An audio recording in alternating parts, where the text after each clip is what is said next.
여러분 안녕하십니까? 광주 MBC 뉴스투데이 시작합니다. 먼저 오늘의 주요 뉴스입니다. 5.18 단체들이 지역사회에 큰 갈등으로 번진 특전사 동지회와의 화합 행사를 왜 강행했는지 비판이 가라앉지 않고 있습니다.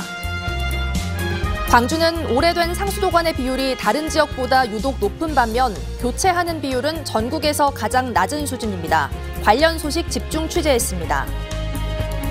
해킹을 통해 300여 개 사이트에서 개인정보를 빼돌린 일당 7명을 경찰이 구속했습니다. 박병태 신임 광주지법원장과 백이열 신임 광주고등법원장이 취임해 공정한 재판으로 사법부 신뢰도에 힘쓰겠다고 말했습니다. 지난 휴일에 열린 5.18 단체와 특전사 동지회 행사를 두고 지역사회에서 비판의 목소리가 거셌습니다. 진상이 다 밝혀지지 않은 상황에서 제대로 된 사과가 선행돼야 한다는 건데요. 이런 비난에도 불구하고 5.18 단체는 왜 행사를 강행했을까요? 김초롱 기자가 취재했습니다. 5.18 부상자회 등 5.18 단체와 광주 지역 시민사회단체는 많은 지역 현안에 있어 같은 목소리를 내왔습니다. 그랬던 두 단체가 특전사 동지회와의 화합 행사를 놓고는 서로 몸싸움을 벌이는 등 극단으로 갈려 있습니다. 5.18 때 학살을 인정하지 않고 사과도 제대로 하지 않는 특전사 동지회와의 화합 행사는 순서가 잘못됐다는 게 시민단체들의 비판 요지입니다. 강기정 광주시장도 5.18 단체들을 비판했습니다. 유감 정도가 아니라 바람직스럽지 않은 일이었다, 이렇게 표현한 게 맞을 것 같은데. 이런 전면적인 반발과 갈등에도 불구하고 행사를 강행한 이유에 대해 5.18 부상자회와 공로자회는 5.18 진상규명을 위해 불가피하게 치렀어야 할 행사라는 입장입니다. 5.18 진상규명위원회의 활동 시한이 얼마 남지 않았고 전두환까지 사망한 상황에서 생존 계엄군들의 증언이 더 나와야 진상규명에 한 발 더 나아갈 수 있기에 화합 행사를 추진했다는 겁니다. 자식 잃은 5월 어머님들도 사죄하러 온 계엄군들에게 당신들이 무슨 죄가 있겠소? 라고 말씀하시고 용서한다고 말씀하셨습니다. 진상규명에 대해서는 특전사 동지회 최익봉 총재도 취재진에게 비슷한 취지의 말을 했습니다. 진상규명은 진상규명위원회에서 지금 진행 중이죠. 우리가 거기에 협조할 일이 있으면 협조하고. 그러나 5.18 단체 내부에서조차 공감을 얻지 못한 추진 과정과 계엄군들이 80년 5월 승전가로 불렀던 특전사 군가를 재창하게 하도록 하는 등의 사실이 알려지면서 이들 단체들의 진짜 목적이 뭐냐는 비난이 거세게 일었습니다. 그 사람들 특전사들이 지금 무엇을 하고 있습니까? 그 반성의 기미가 없잖아요. 시민단체들은 5.18 단체의 사과와 집행부 퇴진을 요구하고 있습니다.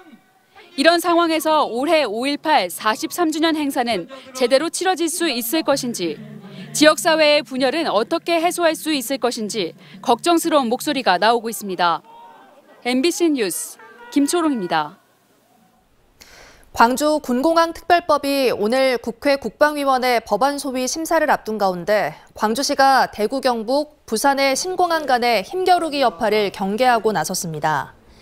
강기정 광주시장은 어제 기자들과 만나 이번 국방위원회 법안심사 소위원회에서 광주 군공항 이전 특별법이 꼭 통과되기를 바란다며 민주당은 제1당다운 모습을 보여야 할 것이라고 강조했습니다. 이 같은 강 시장의 발언은 앞서 광주 군공항 특별법과 같은 시기에 추진되는 대구 경북 신공항 특별법이 부산 가덕도 신공항 계획에 밀려 국회 상임위를 통과하지 못한 사례가 되풀이될 것을 걱정한 발언으로 해석됩니다. 오늘 출근길 어제에 비해 기온이 많이 낮아졌습니다. 현재 기온 살펴보시면 곡성과 장성에서는 영하 7도에 가까운 기온 보이고 있고요. 광주의 기온 영하 4도 안팎으로 어제보다 3도에서 많게는 6도가량 낮은 기온에서 시작합니다. 기온 자체도 크게 낮아졌지만 바람도 강하게 불면서 체감 온도는 더 낮겠습니다. 목포에서는 강풍주의보도 발효 중이고요. 오늘 오후까지 해안 지역을 중심으로 시속 70km에 달하는 매우 강한 바람이 불겠습니다. 시설물 관리 잘 해주셔야겠고요. 옷도 따뜻하게 입으셔야겠습니다. 날은 춥지만 나름 맑게 개어 있습니다. 현재 하늘 모습 보시면 구름 한 점 없이 깨끗한 하늘 드러나 있고요. 미세먼지 농도도 내내 좋음 수준 유지하겠습니다. 오늘 낮 기온도 어제보다 낮겠습니다. 광주의 한낮 기온 6도에 그치면서 어제보다 2, 3도가량 낮은 기온 보이겠습니다. 날씨 정보였습니다.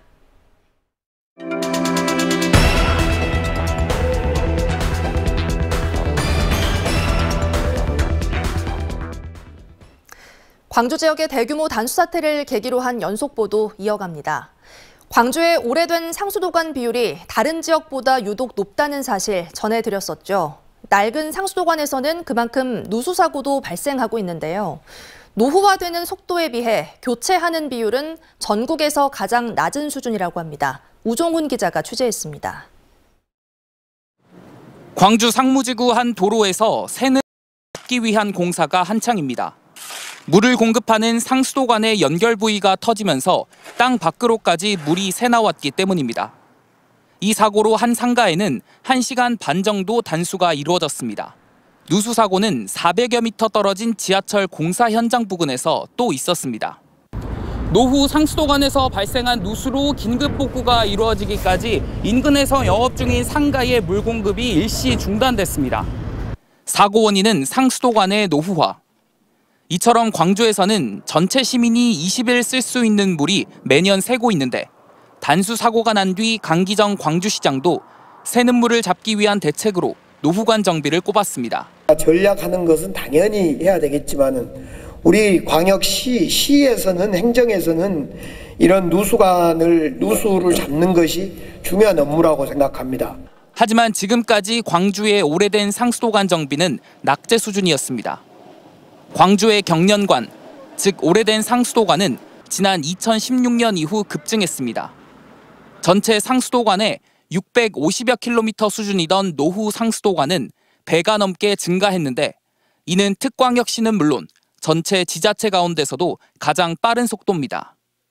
반면 상수도관 교체와 같은 정비는 전국에서 가장 부족했습니다. 노후 상수도관이 1,500여 킬로미터로 급격히 늘어난 지난 6년 동안 광주시가 새 관으로 교체한 건 매년 10킬로미터 남짓, 전체 0.28%에 불과했습니다. 이 기간 8개 특광역시에서 평균 229킬로미터를 교체한 것과 비교하면 5%도 못 미치는 수치입니다. 오래된 상수도관이 늘어나는 속도는 가장 빠르고 이를 막기 위한 정비는 가장 늦은 건데 광주시는 예산 부족을 이유로 꼽았습니다. 지난해 상수도사업본부 전체 예산 가운데 상수도관 정비에 투입한 예산은 6%인 85억여 원에 불과했습니다. 세관에 작년, 재작년에 집중적으로 좀 투자를 했던 만큼 관망의 어떤 구조적 안전성, 또 누수 축소 그런 데 방점을 두고 광주에서 한 해 새는 물은 연간 1,000만여 톤. 특광역시 평균보다 높은 5.7%입니다. 가뭄에 따른 물 부족 상황에서 광주시 상수도 행정은 스스로 절약을 실천하는 시민의식을 따라가지 못하고 있습니다. MBC 뉴스 우종훈입니다. 광주시가 정수장 시설 점검 미흡으로 발생한 대규모 단수 사고와 관련해 책임자 추궁에 나설 것으로 보입니다.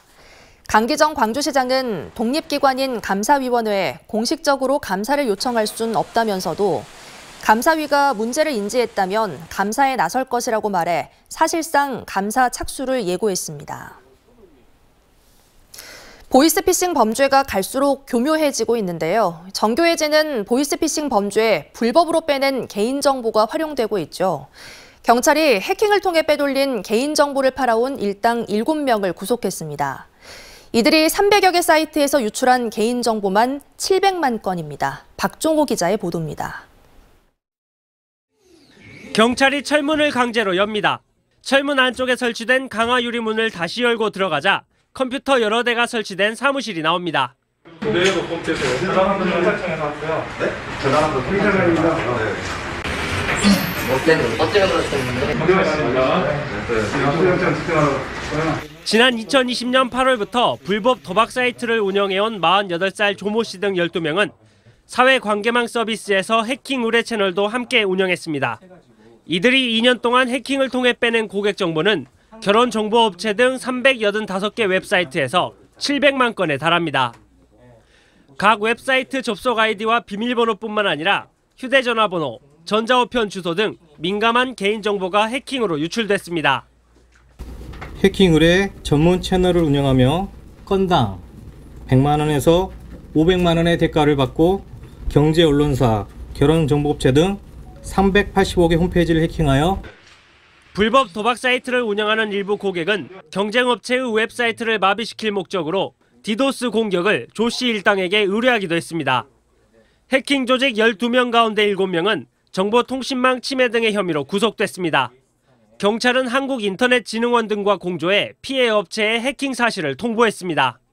경찰은 불법으로 해킹한 개인정보를 재판매하거나 다른 범죄에 악용한 사례가 있을 것으로 보고 수사를 확대하고 있으며 해킹을 의뢰한 사람들도 추가 입건할 방침입니다. MBC 뉴스 박종호입니다. 박병태 신임 광주지법원장이 국민의 사법 접근성을 강화하고 공정한 재판을 하는 데 힘쓰겠다고 밝혔습니다.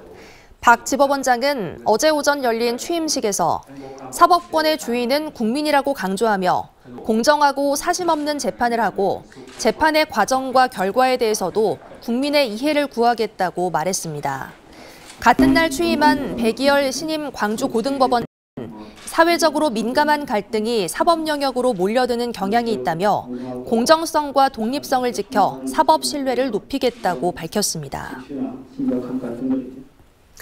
일제 강제동원 피해자 양금덕 할머니의 인권상 수상 여부에 대해 외교부가 향후 검토하겠다는 답변을 내놨습니다. 일제 강제동원 시민 모임에 따르면 외교부는 양 할머니에 대한 서훈 수여와 관련해 지난해에는 관계부처 간 협의가 미비해 상정되지 못했지만 앞으로 재차 추진될 경우 진지하게 검토하겠다는 내용의 답변서를 보냈습니다.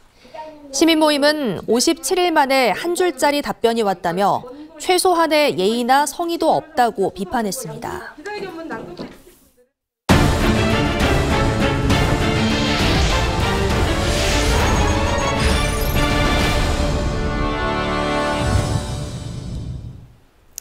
전남은 전국에서 가장 긴 해안선을 끼고 있는데요. 기후변화로 해수면이 올라가면서 해안 침식도 빨라지고 있어 자치단체들이 대책 마련에 고심하고 있습니다. 문현철 기자가 보도합니다. 무한한 바닷가, 수백 미터에 걸쳐 곳곳이 무너져 절벽이 됐고 나무들은 쓰러졌거나 아슬아슬하게 매달려 있습니다. 이곳에서만 육지 쪽으로 30m가량 침식되면서 바로 뒤 농경지까지 위협받고 있습니다. 해수면이 상승하고 태풍 강도도 세지면서 이 같은 해안 침식이 전국적으로 빠르게 진행되고 있습니다.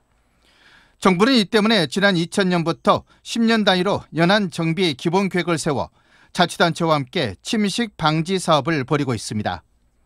연안 정비 사업은 피복선 등을 이용하여 호안을 조성함으로써 바다에서 오는 파도나 파랑으로부터 해변을 보호하고 또 수중 방파제와 돌제 등 인공 구조물을 만들거나 해변 복원 등 다양한 연안 정비 사업들이 진행되고 있습니다. 지난 2020년부터 시작한 3차 연안 정비 기본 계획에 따라 전남도는 13개 시군 89곳에 2,970억 원을 투자할 계획입니다. 특히 시군 재정 부담을 덜어주기 위해 전남도가 올해부터 도비 지원에 나서 사업 속도가 빨라질 것으로 보입니다. 지금까지 사업비 비율은 국비가 70%, 시군비가 30%였습니다. 그래서 시군 재정 부담이 되어 왔습니다. 따라서 올해부터는 시군비 부담 중 30%를 우리 도에서 지원합니다. 연안 정비 사업의 또 다른 걸림돌인 행정 절차 기간도 대폭 단축될 예정입니다. 도는 길게는 1년 이상 걸리던 해역 이용 협의, 공유 수면 점 사용 허가 등을 연차별 계획에 따라 미리 완료하도록 했습니다. 더 이상의 침식을 막고 복원된 곳을 친수 공간으로 만드는 연안 정비 사업이 탄력을 받을 전망입니다. MBC 뉴스 문현철입니다. 전라남도와 부산시, 경상남도가 남해안을 동북아 대표 해양레저 관광중심지로 만들기 위해 손을 맞잡았습니다. 체계적으로 추진하려면 남해안 종합개발청이 필요하다는 제안도 나왔습니다. 보도에 김진선 기자입니다. 섬과 해안, 갯벌 등 천혜의 해양관광 자원을 보유한 남해안. 남해안을 K관광을 견인할 세계적 해양 레저 관광벨트로 조성하기 위한 밑그림이 그려지고 있습니다. 해양수산부와 전라남도, 부산시 경상남도가 남해안권 해양 레저 관광 활성화를 위한 업무 협약을 체결했습니다. 지난해 3개 시도의 상생 협약에 이어 해양수산부도 남해안의 잠재력을 키워나가는 데 합류했습니다. 이곳 남해안이 동북아를 넘어 전 세계의 해양 관광 메카로 발돋움할 수 있도록 함께 노력했으면 하는 생각입니다. 이번 협약에 따라 4개 기관은 지역별 관광자원 활용과 산업 육성을 위한 아이디어를 발굴하고 관련 사업을 추진하게 됩니다. 특히 전남과 경남, 부산에 이르는 남해안을 마리나 시설, 크루즈 등과 연계시켜 동북아 대표 해양 레저 관광 벨트로 조성한다는 구상입니다. 전라남도는 섬과 갯벌 국가정원과 SOC 확충, 국제 크루즈 관광 기반 조성 등을 주요 프로젝트로 꼽았습니다. 제주, 전남, 경남, 부산은 상해, 후쿠오카와 함께 연결해서 국제 크루즈 루트에 아주 좋은 최적지라고 생각합니다. 남해안 종합개발청 설립 필요성도 제기됐습니다. 정부 부처별로 관련 사업이 산재된 만큼 해수부와 국토교통부, 환경부 등 6개 부처가 공동 참여하는 컨트롤 타워가 필요하다는 겁니다. 해양수산부가 지역별 사업에 대한 용역에 나선 가운데 남해안 글로벌 해양 관광벨트 구축이 급물살을 타고 있습니다. MBC 뉴스 김진선입니다. 2023 순천만 국제정원박람회 개막이 이제 40일 정도 남았습니다. 조직위원회는 이번 박람회 외국인 관광객 목표를 32만 명으로 잡고 홍보에 힘쓰고 있습니다. 보도에 최우식 기자입니다. 2023 순천만 국제정원박람회는 우리 정부와 국제원예생산자협회가 승인한 범국가적인 국제행사로 전 세계인이 함께 즐길 수 있는 메가 이벤트를 지향하고 있습니다. 또 코로나19 여파로 수년 만에 열리는 장장 7개월간의 국제행사라는 점에서 외국인 관람객 32만 명 목표 달성의 의미는 남다릅니다. 순천시와 조직위원회는 그동안 17개 나라 60개 도시가 참가하는 국가의 날과 시민의 날 행사 등 해외 방문객 유치에 주력해왔습니다. 국제원예생산자협회와 적극 협력해 회원국들에 대한 홍보는 물론 회장단의 개막식 초청과 가을 총회 개최도 확정했습니다. 또 문체부 소속 외신지원센터와 외신기자협회 등을 통해 이미 정원박람회 주요 이슈를 담은 보도자료는 세계 각국의 언론사에 배포되고 있습니다. 한국관광공사, 전남관광재단 등과도 한국방문회회와 전남방문회회 필수 관광 코스 연계를 위한 협업을 강화하고 정원박람회 개최 도시나 여건이 비슷한 외국 도시를 직접 찾아가는 해외 홍보 활동도 전개할 계획입니다. 현재 네덜란드 등 17개국 참가, 독일 학생 2,000명, 태국, 베트남 6,000명이 전세기를 통해 방문할 계획입니다. 또한 독일에서 정원박람회가 열리는 마나임시를 방문해서 상호 교류와 홍보를 강화해 나갈 계획입니다. 최근 성황을 이뤘던 개막 50일 전 프레스데이 같은 주기적인 언론 브리핑과 팸 투어를 박람회 기간 내내 수시로 개최하는 방안도 구상 중입니다. 순천시 의회도 오는 27일부터 6박 9일 일정으로 덴마크와 스웨덴을 공식 방문해 탄소 중립 실천 우수 사례와 친환경 소각시설 등을 견학하면서 정원박람회 해외 홍보 활동에 힘을 보탠다는 계획입니다. 순천만 국제정원박람회 개막이 다가오면서 세계인의 축제를 만들기 위한 주최 측의 발걸음이 빨라지고 있습니다. MBC 뉴스 최우식입니다. 무등산 국립공원의 올해 첫 정상 개방 행사가 다음 달 4일에 열립니다. 사전 온라인 탐방 신청을 해야 했던 이전과 달리 신분증만 지참하면 국민 누구나 무등산 정상에 오를 수 있는데 이는 지난해 광주시와 공군, 국립공원공단의 상시 개방 약속 차원에서 이루어진 조치입니다. 광주시는 준비 기간을 거쳐 오는 9월부터는 무등산 정상부 상시 개방을 진행할 계획입니다. 또 무등산 정상의 방공포대 이전과 관련해 연내 후보지를 선정해 완전한 이전을 위한 계획을 제시하겠다고 밝혔습니다. 곧 시작되는 새학기에는 학생들이 마스크를 쓰지 않고 정상 등교에 대면 수업을 할 수 있을 것으로 보입니다. 광주시 교육청과 전남도 교육청에 따르면 학생들은 교실과 복도, 운동장 등에서 마스크를 벗고 생활할 수 있고 비말이 많이 튀는 음악실이나 통학버스 안에서는 마스크를 착용해야 합니다. 교육당국은 개학 후 2주 동안 학교 방역에 필요한 인력과 물품을 지원하겠다는 계획입니다. 직무와 무관한 정보를 구직자에게 요구한 광주 전남 사업장 6곳이 적발됐습니다. 광주지방고용노동청은 채용 절차 공정화에 관한 법률을 위반한 6개 사업장에 대해 각각 과태료 300만 원을 부과했다고 밝혔습니다. 위반 사업장들은 관련법을 어기고 직무 수행에 필요 없는 신체 조건이나 본적, 혼인 여부 등을 입사 지원서에 적도록 구직자들에게 요구한 것으로 드러났습니다.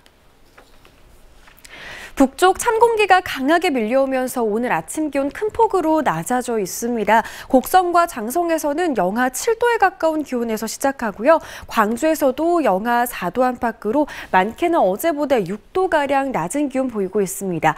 기온 자체도 큰 폭으로 낮아졌지만 바람도 강하게 불면서 체감온도는 더 낮겠습니다. 목포에는 강풍주의보도 내려진 가운데 해안 지역을 중심으로 시속 70km에 달하는 강풍이 이어지겠습니다. 하늘 모습 보시면 날 자체는 맑습니다. 미세먼지 농도 역시 내내 좋음 수준 유지하겠습니다.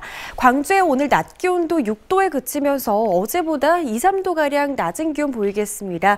날은 맑지만 춥겠습니다. 강진의 현재 기온 영하 3도 보이고 있고요. 한낮 기온도 7도 예상됩니다. 순천은 영하 5도에서 출발해 한낮 기온 역시나 7도 보이겠고요.